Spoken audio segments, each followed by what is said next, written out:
Welcome back to Colonial Stadium. This was an incident late in the second quarter. Corey McKernan had taken a mark. The turnover was paid against him after some treatment to Chris Lamb.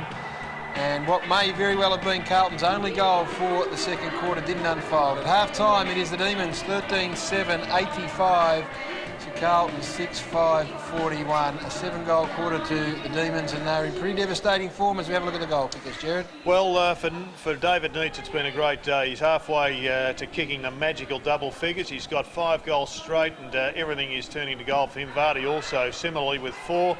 Robertson with 2 multiple goal kickers for Melbourne, and well, for Carlton, it's the same story as we had at quarter time with Favola, a couple.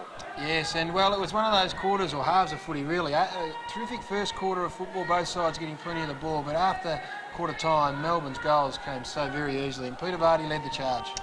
Yeah, Vardy has been really impressive. I think he's been building to this. He had an interrupted season. His form last week was quite impressive, but the pristine conditions you get here are just magnificent if the ball comes in quickly. And I think the forward structure of Melbourne is working really well together. Robertson's having his best game for the year.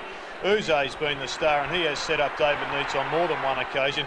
And Uze's actually been set up by Jeffrey White many times. But Neitz is in the zone at the present time. He's really confident with his goal kicking, and Russell Robertson, he laid that one on purposely, and this is a good conversion as well. Well, we've got 3 really dangerous forwards, and occasionally you get one from Walsh, and then Woden can bob up pretty well straight off the interchange bench, and you're in for a pretty good afternoon. And Peter Vardy, recruited specifically to fill a void left by Jeff Farmer, well, he has probably had his best half of footy since joining Melbourne. And when you have a look at this, I think this speaks volumes for the forward line setup from a Melbourne point of view.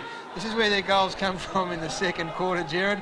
They've all come from in that middle corridor. So whoever's doing the forward line work down there, I think it might be Chris Fagan, should be commended. And whoever's consulting to Chris Fagan also must be looking for a public rap. But they're getting the goals all in the zone.